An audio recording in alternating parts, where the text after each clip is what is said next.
Quand on a pris la décision de faire le don d'organes à la suite des questionnements des médecins qui étaient là ce jour-là, euh, c'était un questionnement oui et non parce qu'en fait, il l'avait écrit dans son testament.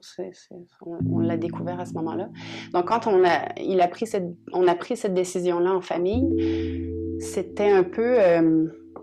c'était un mélange d'émotions parce que c'est sûr on n'a pas envie de le laisser partir et à la fois, on est bien conscient qu'il faut qu'on le laisse aller et que le temps est compté et qu'il faut qu'on se rende jusqu'au don d'organes.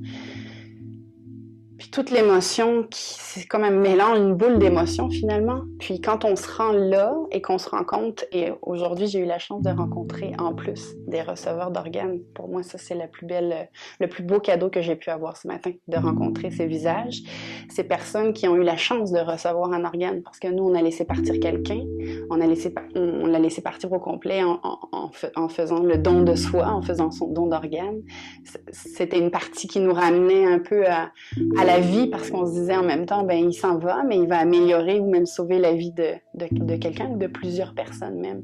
Alors c'est sûr que quand on y pense et quand on en rejase aussi entre nous, c'est ce qui nous ramène à l'espoir de, ben il est parti, mais il n'est pas parti pour rien, il est parti en améliorant la vie de quelques personnes.